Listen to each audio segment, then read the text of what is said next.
Muy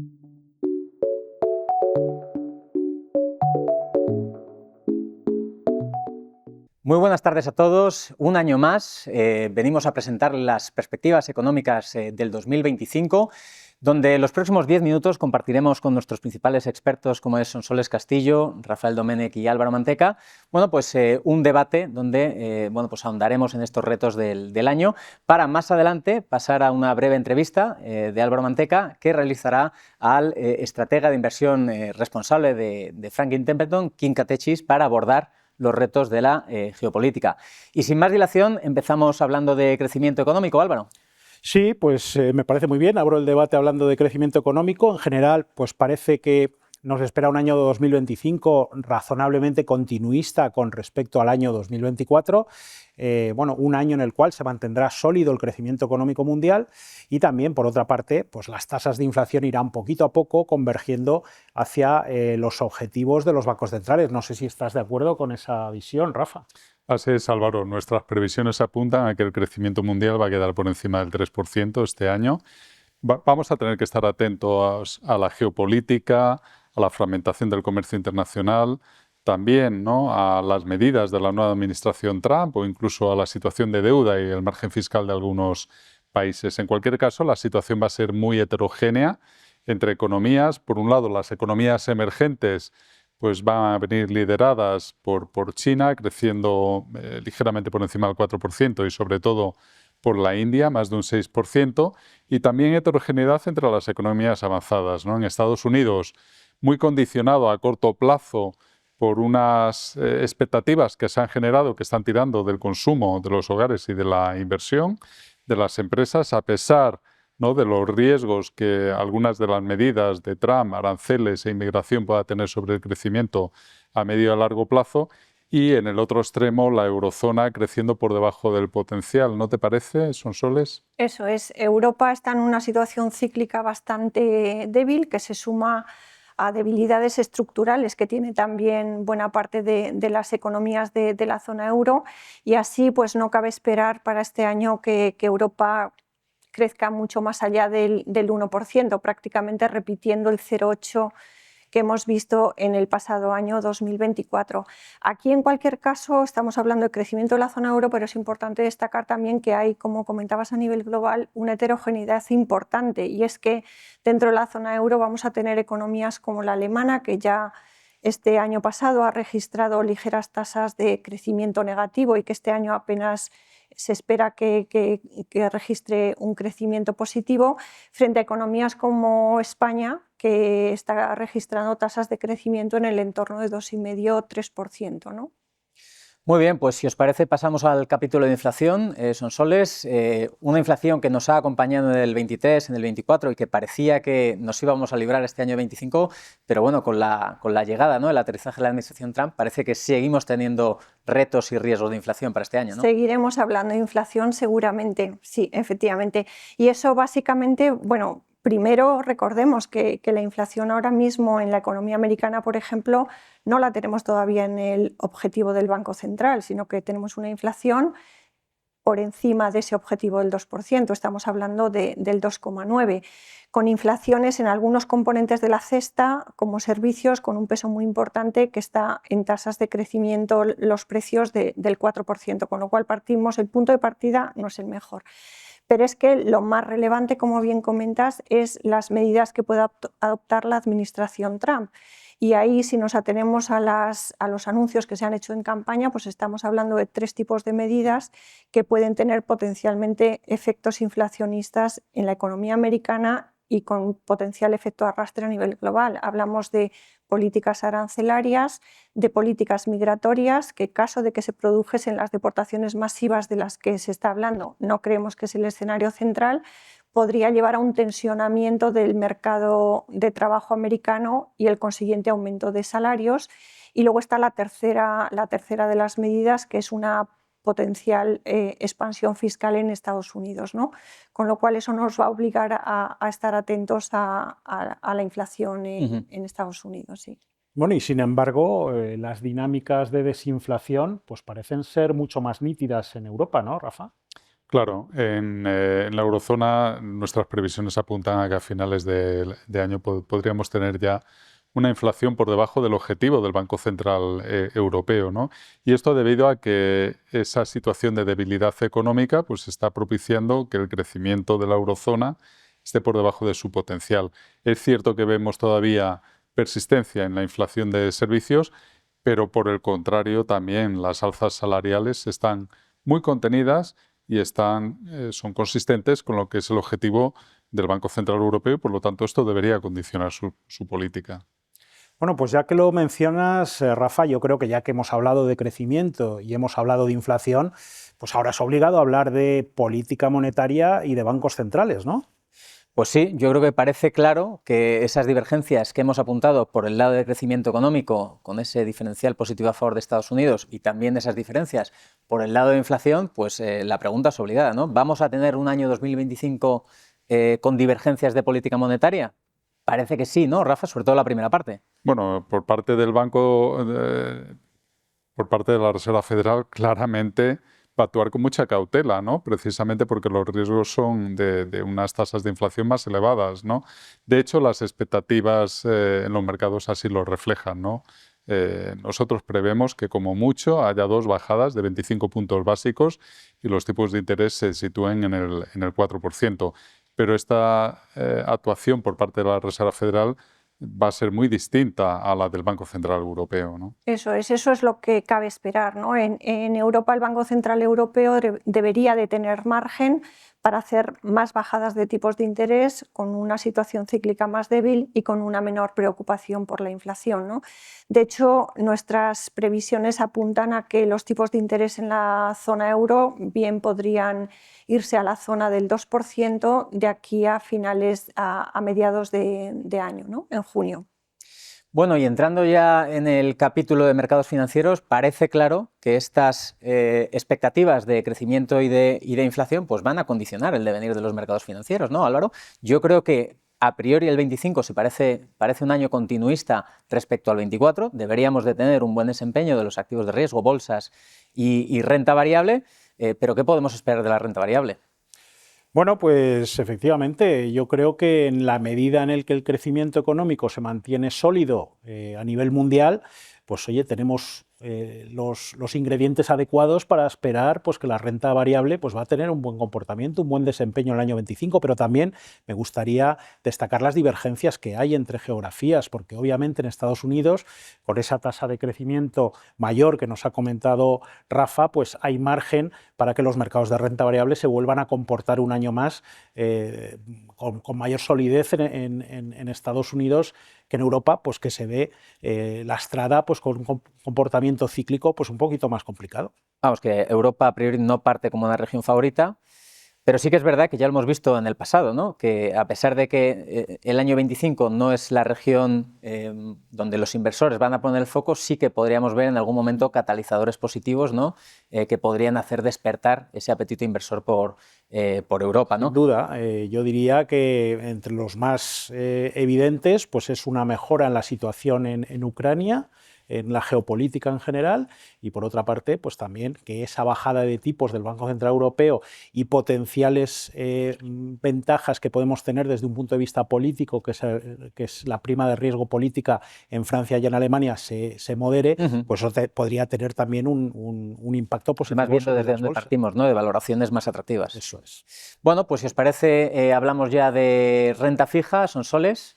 Pues en el mercado de renta fija lo que hemos visto, la dinámica que hemos visto recientemente de subida de tasas largas, sobre todo de la tasa larga americana, tiene mucho que ver con esto que hemos estado hablando aquí. El mercado de deuda ha recogido estos riesgos inflacionistas y este riesgo incluso fiscal, si efectivamente se acomete una política fiscal expansiva ya con niveles de deuda pública muy elevados, ¿no? Con lo cual, esa subida ha sido más importante en la deuda americana, con cierto efecto arrastre en la deuda también europea, y hacia adelante, pues yo diría que las expectativas hacia adelante van a depender mucho del componente de incertidumbre sobre estas dos cuestiones que hemos estado hablando, ¿no? Por un lado, la deuda pública va a evolucionar en función de las expectativas de política monetaria, que ya hemos comentado aquí, pero hay otro componente muy relevante que tiene que ver con la incertidumbre sobre estos factores. Así es que yo diría que a corto plazo o este año igual cabe esperar que los tipos largos se mantengan todavía en niveles altos. Bueno, parece que esa visibilidad respecto a la política monetaria del Banco Central Europeo a priori da unas mayores oportunidades a la deuda europea, ¿no?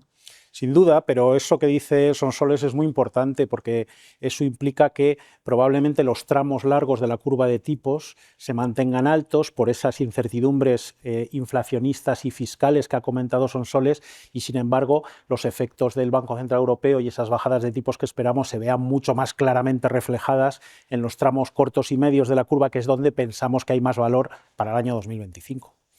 Y ya, Rafa, pues solo nos queda hablar de divisa y concretamente del dólar. ¿Qué podemos esperar en 25? Bueno, yo creo que aquí hay que distinguir del horizonte temporal, ¿no? Porque es cierto que este diferencial en lo que es la inflación a medio y largo plazo entre Estados Unidos y la eurozona, más baja en la eurozona que en Estados Unidos, favorecería, ¿no?, en ese horizonte temporal pues una apreciación del euro, ¿no? Pero sin embargo el diferencial de crecimiento a corto plazo es el que condiciona y es el que ya estamos viendo en esa valoración, ¿no?, en esta apreciación que hemos visto del dólar claramente con respecto al euro, ¿no? Lo que vaya a pasar también en 2025 va a venir muy condicionado por factores de riesgo, ¿no te parece, Sonsoles? Efectivamente, hemos hablado de escenario central, pero yo creo que hay que recordar que estamos en un año donde el entorno geopolítico es particularmente complicado, complejo,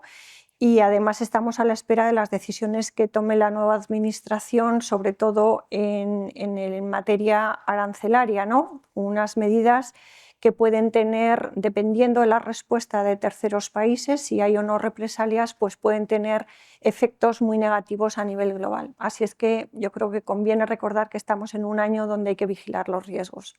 Bueno, pues hasta aquí el capítulo macroeconómico. Muchísimas gracias a todos. Parece claro que el 25 va de oportunidades y también riesgos. Así que damos paso a la entrevista. Álvaro, todo tuyo.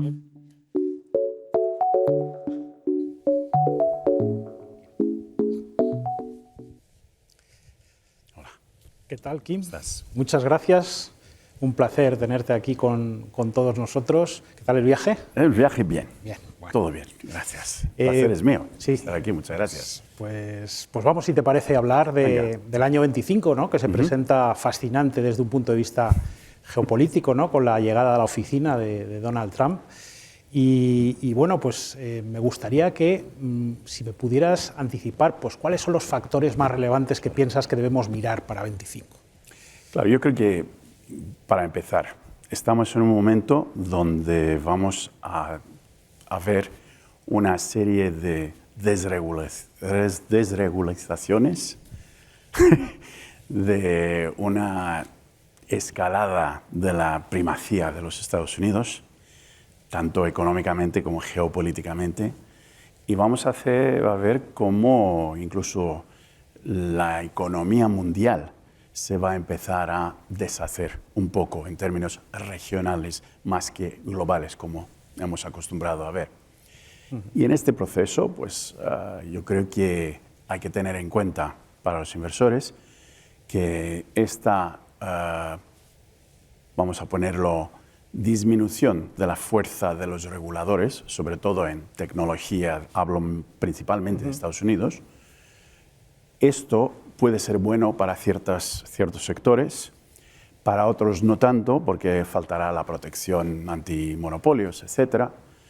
Vamos a presidir un momento, vamos a ver un momento donde la divergencia económica, tanto en Europa como en Estados Unidos, seguirá siendo evidente. Estados Unidos, no hay que olvidar, es el único país que ha vuelto a tener el crecimiento que ha tenido económicamente hablando antes de la pandemia. Y ahora, con una administración decisiva, asertiva y coordinada, probablemente más coordinada que la última vez, Yo creo que la parte esta de geoeconomía empieza a tener más importancia. Hablando de geoeconomía, que bueno, pues, es la utilización de pues, factores económicos para objetivos políticos y geopolíticos, ¿no? Que eso es lo que vemos que puede ser el gran desarrollo para el año 25. ¿Cómo piensas que van a ser esos efectos para los mercados globales, para la economía? ¿Van a ser positivos o van a ser negativos esa preponderancia de la geoeconomía? No quiero esquivar la pregunta, pero todo depende. Todo depende de varias cosas, ¿no? Depende del detalle de las acciones. Por ejemplo, se habla mucho de aranceles, de una guerra comercial internacional con aranceles a una orden bastante más alta de lo que hemos visto la última vez, aranceles aplicados de forma uniforme a todo el mundo. No sabemos muy bien todavía cómo se va a diversificar si es que diversifican la actitud entre países. Lo que sí sabemos es que la geoeconomía, que es una palabra que yo personalmente no utilizaba hace 10 años, no sabía ni lo que era, esta confluencia entre la geopolítica y la economía lo que hace es que la economía pasa de tener un segundo lugar en prioridades, tanto en el diseño de la política económica e industrial de un país, como para los inversores. Entonces, ¿qué significa eso? Pues yo creo que una forma de ilustrarlo es pensar en términos de quiénes son los motores de la economía mundial. Y yo diría que habrá 3 centros de gravedad económicos. Uno, evidentemente, es Estados Unidos, por sus dimensiones, envergadura y todo lo demás. Que aquí entra también el excepcionalismo americano que comentabas antes, que es el tercer factor que quizá pues, sea muy relevante en el año 2025. Hasta determinante, yo creo. Porque ahora hemos pasado de un momento de varios años, de décadas, donde ha habido unas reglas. Pues estas reglas parece que ya no valen. Entonces, una ilustración de lo que significa eso es que va a haber probablemente más conflictos bélicos. ¿Por qué? Porque ya no tenemos una superpotencia que esté dispuesta a ser el policía mundial. Ahora, conflicto bélico hemos tenido ya durante muchas décadas. Lo que pasa es que los mercados de capitales no lo han percibido, no lo han sentido. ¿Por qué? Porque, por ejemplo, en el Medio Oriente y en África, en este momento hay 45 conflictos bélicos, guerras de mayor o menor porte. Azerbaiyán, por ejemplo, ha atacado a Armenia 5 veces en los últimos 5 años. Entonces, la estrepitosa salida de Estados Unidos de Afganistán, ¿qué es lo que ha hecho? Ha mandado la señal a Moscú de que ahora es el momento de iniciar esta campaña en Ucrania. Todo esto lo que significa para los inversores es que no podemos estar tranquilos pensando que el riesgo país es un riesgo bajo, que no importa. Aun si no existe una transmisión directa a los mercados de capitales a corto plazo, lo que sí hay es una paulatina subida en términos del riesgo relativo. Pero te he interrumpido antes, Kim. Hablabas de 3 bloques. ¿Cuáles serían los otros bloques? Claro, pues uno es Estados Unidos, como decíamos, y Estados Unidos arrastra, económicamente hablando, a Canadá y a México. Para México, más de 80% de las exportaciones van al norte, para Canadá es 75%, más o menos la misma envergadura. Es lógico. Ahora, no se puede salir de este abrazo americano, económicamente hablando, porque estás ya comprometido. Las economías, estas 3, están sincronizadas ya.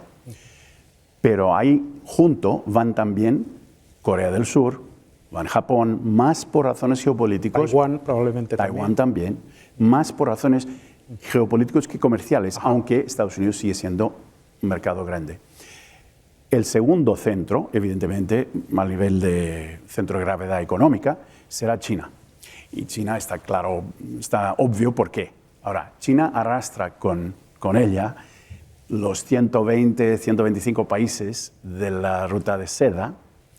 ¿Por qué? Porque estos países, aunque sean más pequeños, no tan importantes a nivel relativo en la economía mundial, sí agregan algo para China como un mercado cautivo de exportaciones. Ahora, ¿cuál es el pegamento que mantiene estos países juntos? no es el hecho de que China ha construido un puerto, un ferrocarril o algo así. Es el hecho de que Huawei, por ejemplo, ha construido la columna vertebral de su comunicación 4G y 5G. Una vez construida por Huawei, el país este no sale de esta órbita. Sin duda. Es demasiado caro, es físicamente difícil hacerlo. Y el tercer grupo es Europa. Europa, es muy fácil ser crítico con Europa, ¿no? La mayoría de mis amigos europeos son bastante pesimistas para Europa. Y yo les digo lo siguiente, vamos a pensarlo de otra forma. En este mundo nuevo que estamos describiendo, Europa tiene unas fuerzas, unas superpotencias impresionantes e importantes. ¿Cuáles son?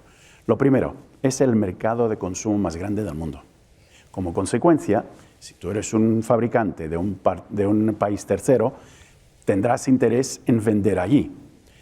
Gracias a esta postura, de esta envergadura que tiene como mercado de consumo, y gracias a la, voy a ponerlo, mentalidad legalística que tiene la Unión Europea.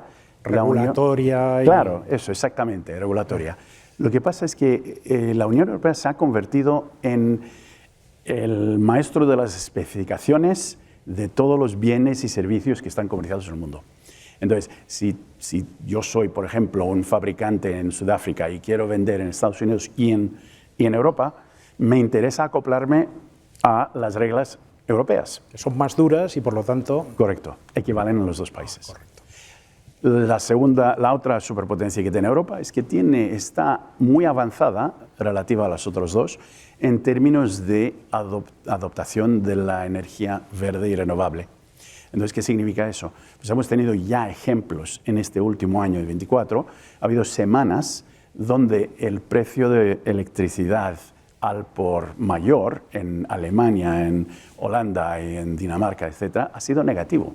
¿Por qué? Porque hay tanta instalación ya hecha, tanto eólica como solar, que cuando hay sopla el viento y las condiciones son buenas, funciona. Ahora, claro, lo que falta es captar esto en una tecnología de batería que permita la flexibilidad que se necesita. Pero va a venir.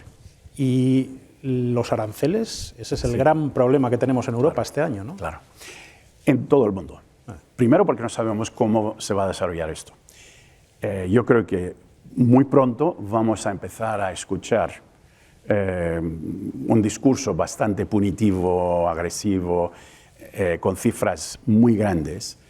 Y me gustaría pensar que esto es la apertura, no es como el choque que se quiere dar en la negociación.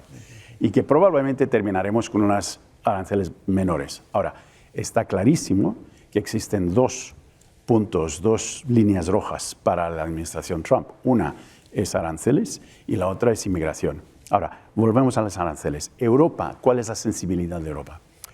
Hemos hecho un estudio y muy por encima, términos así generales, existen más o menos 350 empresas europeas cotizadas en bolsas que dependen o para los cuales el mercado estadounidense es bastante importante, relevante.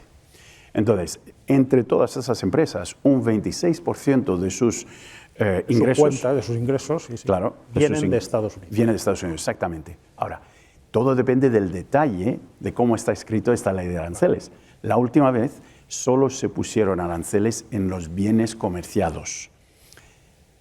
En Europa, el porcentaje de este 26, el 6, son bienes fabricados en Europa y exportados a Estados Unidos a la antigua, ¿no? Ahora, entre estos, tú tienes una serie de productos para sectores clave como defensa, como puede ser farmacéuticos, como puede ser tecnología, que realmente el precio es inelástico. Entonces, probablemente, si hay aranceles, se los paga el comprador. Entiendo. Pero hay otros, hay un 11,5% de estos 26, o sea, prácticamente la mitad, que son ventas generadas en Estados Unidos por productos europeos fabricados ahí. El gran ejemplo son las empresas de automóviles alemanas que producen los coches que producen en Carolina. Y estos no se verían afectados por los aranceles. Teóricamente no. Teóricamente no. Y la última parte, que son el 8%, es las ventas, las exportaciones europeas, que son servicios. La última vez no se habló nunca de servicios. Y ten en cuenta que para Europa es otra potencial superpotencia. ¿Por qué? Porque en el mundo generalmente el comercio de servicios ya representa está en un ciclo alcista y es mucho más importante de lo que antes. Y Europa tiene una cuota de mercado, por así decirlo, de más del 50%. O sea que al final podemos concluir que el potencial negativo de los aranceles es limitado también para Europa, ¿no? Claro. Pues es en el interesante. peor de los casos, Sí. como decía, si todo esto es diferente que la última y va por todas, pues el 26% de los ingresos de estas 350 empresas, que entre ellas habrá unas para las cuales esto no se puede torear y otras que no. Será muy grave, claro. Vamos a hablar, si te parece, Kim, Venga. de envejecimiento poblacional, demografía, porque eso es uno de los factores que estamos diciendo todos los años que tendrán un impacto cada vez más importante. ¿Estás de acuerdo con que en el mundo de la inteligencia artificial estas dinámicas poblacionales son tan importantes como antes? Yo creo que existe una impresión o una percepción en el mercado genérica que dice que país con población bastante mayor relativamente es un país que tiene problemas, porque la productividad, etc. Y hasta cierto punto es verdad, pero no es toda la historia. ¿Por qué? Vamos a tomar, por ejemplo, Japón, Alemania, Italia, mismo España. Tenemos poblaciones que están envejeciendo bastante rápido, pero ¿qué pasa? Que son poblaciones relativamente ricas, son naciones relativamente ricas, son también poblaciones bien educadas. ¿Y eso qué significa? Que su capacidad de integrar tecnologías nuevas, mencionaste la inteligencia artificial, es bastante más elevada. Por el otro extremo, un país joven, como puede ser ciertos países de África, donde tú tienes la mitad de la población que tiene menos de 15 años, pero la escolaridad es muy limitada, o sea, un 20% de estos chicos terminan la secundaria, esto sí que es un problema. Y el hecho de tener una población joven no ayuda. En el pasado, esta globalización que conocimos durante 30, 40 años hubiera ayudado a estos países con poblaciones jóvenes a salirse de esta irrespectivamente, básicamente, de la educación. Pero hoy en día este mundo ya pasó. Entonces, La economía del conocimiento hace que sea más importante que la demografía, la educación de la población. ¿Correcto? Correcto. Y encima no hay que olvidar, tienes que superimponer la historia de geopolítica, ¿no? Porque si estos tres centros que decíamos antes de gravedad económica empiezan a no comerciar tanto entre ellos, es bastante más difícil para estos terceros países. Pues vamos a terminar, si te parece, Kim, con defensa. Sí. Porque has comentado que ya no tenemos el policía mundial. Correcto, correcto. Y por lo tanto, pues cada país, cada polo geográfico, geoestratégico, tendrá que invertir en su propia defensa. Absolutamente. ¿Crees que va a ser ese también uno de los elementos clave para el año 25? Sin duda alguna, porque de hecho ya empezó el proceso. ¿Qué es lo que está pasando? Evidentemente en Europa hemos olvidado que durante 70 años o más somos pacifistas. Antes de que acabe la Segunda Guerra Mundial, teníamos guerras en Europa cada 20 años. Hoy en día el panorama es diferente y como Estados Unidos ya no está dispuesto a financiar las tropas de la OTAN y todo lo demás y ser la presencia, el núcleo duro de la OTAN, pues más vale que los demás empiecen a tomar nota. De hecho, ya tenemos buenos ejemplos y es lógico que la geografía juegue un papel. Polonia ha más que duplicado su inversión en defensa, pasa al 4,5 prácticamente por ciento del PIB. Pues al lado de Polonia está Ucrania y se entiende perfectamente por qué. Los países bálticos igual.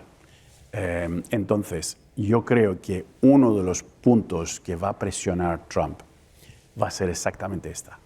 Los europeos tienen que pagar más para financiar su propia defensa y no depender tanto de Estados Unidos. Ahora, para un inversor, para contestarte la pregunta, es un caso de inversión relativamente fácil. Más de 500.000 millones de dólares se van a gastar entre los países miembros de la OTAN europeos solamente cada año hasta el año 30. Ese es el compromiso que existe. Probablemente va a durar más tiempo y las dimensiones van a seguir creciendo. ¿Por qué? Porque empezamos con una base muy, muy baja. Entonces, eso es un tema. Pero el otro tema es que la naturaleza de lo que es la industria de defensa ha cambiado totalmente. Ya no es cuestión de gastar millones y billones en submarinos nucleares.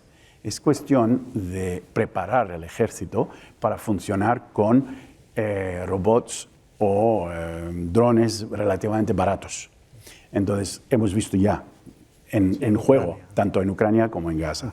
Entonces, yo creo que la arquitectura de defensa de cada país europeo va a estar cambiando con una velocidad importante. Lo bueno es que muchas de estas industrias o este sector, subsector de la industria, está trabajando en aplicaciones tecnológicas que tienen aplicaciones civiles.